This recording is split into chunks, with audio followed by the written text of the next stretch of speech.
Oğlu Nazi kampında rehin tutuluyordu. Almanlar tek bir şey istedi: esir takası. Stalin reddetti. Bir feldmareşali sıradan bir askerle takas etmem dedi ve oğlunu ölüme terk etti. Bu karar ona hiçbir şey hissettirmedi. Çünkü Stalin için kan bağı bile bir zayıflıktı. Peki ya onunla omuz omuza yürüyen devrim arkadaşları, onlar için ne hissetti? Hiç. Birer birer hain ilan etti, birer birer yok etti. Ama bu paranoya nereden geldi ve en yakınındaki insanları nasıl bu kadar kolay feda edebildi? Her şeyin başlangıcı parti koridorlarında yankılanan tek bir silah sesiydi. Stalin sanılanın aksine Rus değil Gürcüydü. Gençliğinde komünist faaliyetlerde bulundu ve Kafkasya'da banka soygunlarına karıştı. Banka soymayı çok seviyordu. Öyle ki Komünist Parti o dönem banka soymayı yasaklayınca bir süre partiyi bırakmıştı. Birinci Dünya Savaşı patlak verdikten sonra gelişen olaylar ve neticesinde 1917 yılı Ekim Devrimi ile Çar devrildi. Artık Lenin ile birlikte yeni komünist yönetimde yer alacaktı. 1922 yılında Sovyetler Birliği Komünist Partisi Genel Sekreteri seçildi. 2 yıl sonra Lenin erkenden ölünce Stalin adım adım iktidarı ele geçirmeye başladı. Lenin ölmeden yakınındakilere Stalin için bu adama dikkat edin demişti ve öngörüleri kısa sürede haklı çıkmaya başlayacaktı. Stalin iktidarının ilk başlarında reformlar ve yenilikler yaptı. Ancak 1936 geldiğinde ülke içinde büyük tasfiye adı verilen ve iktidara düşman olduğu tespit edilen yüz binlerce kişi infaz edildi, milyonlarca insan çalışma kamplarına gönderildi.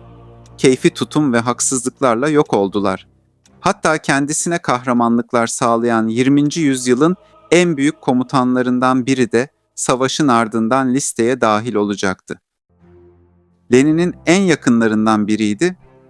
Bolşevik devriminin önde gelenlerinden biri oldu ve Sovyetler kurulduktan sonra özellikle Avrupa'da komünist devrimlerin oluşması için faaliyetlerde bulundu. Lenin ile birlikte sürgün yıllarından edindiği tecrübeyle Avrupa'nın siyasi dinamiklerini iyi biliyordu. Ancak Lenin ölünce bir zamanlar kol kola olduğu Stalin ile iktidar mücadelesine girdi. Stalin güçlendikçe Zinovyev dışlandı. 1926'da kurucusu olduğu partiden ihraç edildi.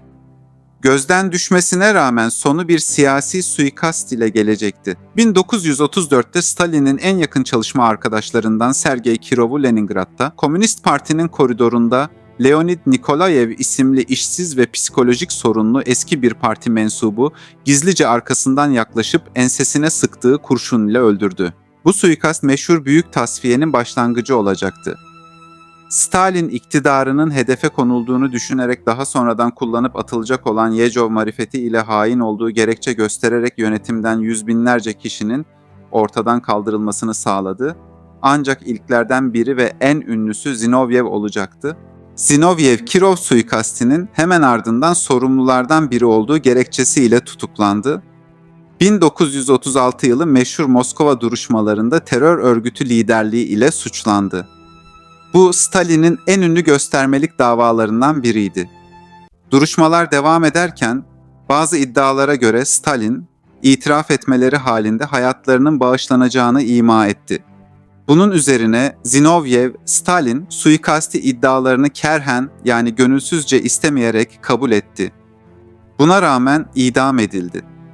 1932'de Zinovyev Stalin'den büyük övgüler ile bahsetmiş biriyken 4 yıl sonra Stalin tarafından sonu getirilmiş ve kaybolmuştu. Kendisinin idamı yetmedi. Bütün aile fertleri de öldürüldü.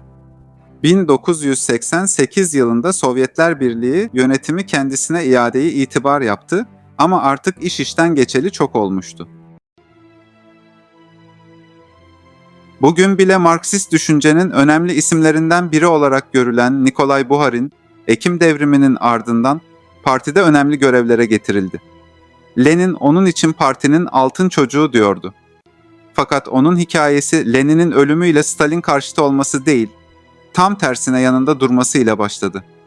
1929'a kadar Stalin'in en büyük destekçilerinden oldu. Hatta Buharin Stalin'e herkes gibi yoldaş Stalin demezdi. Onun Gürcüce gençlik takma adı olan Koba ismiyle hitap edebilen çok az kişiden biriydi. Fakat onun sonunu düşündükleri getirecekti. Stalin'in en büyük ekonomik projesi hızlı sanayileşme ve zorunlu kolektifleştirme politikalarıydı. Buharin buna şiddetle karşı çıktı. Ona göre kademeli ekonomik geçiş yapılmalıydı. Muhalefeti nedeniyle 1929'da partiden uzaklaştırıldı. 1937'de uydurma suçlamalarla tutuklanıp Lubyanka hapishanesine atıldığında içine düştüğü duruma inanamadı. Stalin'in bundan haberi olmadığını, gizli servisin kendisine bir oyun oynadığını düşünüyordu. Bu nedenle hapishane hücresinden Stalin'e hitaben aynen şu satırları yazdı. Koba, neden benim ölmemi istiyorsun? 1938'de Moskova duruşmalarında suçlu bulundu ve idam edildi. Stalin ise bu mektubu aldı ve kendi çalışma masasının çekmecesine sakladı. Stalin 1953'te ölene kadar da o çekmeceden çıkarmadı. Çünkü Stalin için dostluk diye bir şey yoktu. Sadece mutlak güç ve o güce giden yolda feda edilecek piyonlar vardı. Yaklaşık 50 yıl sonra Buharin'e Gorbaçov döneminde iade-i itibar yapıldı. Fakat sıradaki isim diğerlerinden farklıydı. Çünkü bu adam tasfiyeyi bizzat yöneten kişiydi. Terzi çıraklığından İçişleri Bakanlığı'na uzanan müthiş bir başarı hikayesiydi onunki. Ama hain ilan edilmesi uzun sürmeyecekti. Çünkü kendisine verilen emirleri harfiyen uyguluyor, hatta fazlasını yapıyordu. Öyle bir temizlik hareketinde bulundu ki başta bulunduğu büyük tasfiye yılları halk arasında Yehovşçina yani Yehov hadisesi ile adlandırılacaktı. Nikolay Yehov Bolşevik devriminin ardından Kızıl Ordu'da savaştı ve 1922'den itibaren siyasete katıldı. Parti kademelerini Stalin'in yanında hızla yükseldi. 1936 ve 1938 yılları arasında Sovyetler Birliği İçişleri Halk Komiseri görevi yaptı. İçişleri artık ondan soruluyordu. Büyük temizlik yıllarıydı. Yehov, keyfi tutuklamalar ve suç uydurmalarla meşhur o yıllarda yüz binlerce kişinin ölümü ve Sibirya kamplarına gönderilmelerinden sorumlu tutuldu. Her şeyi Stalin'in emriyle yaptı, ancak Stalin onu sonuna kadar kullanıp kaybolmasını sağlayacaktı. Yehov 2. Dünya Savaşı'nın ayak sesleri duyulurken 1939'da casusluk sebebiyle tutuklandı.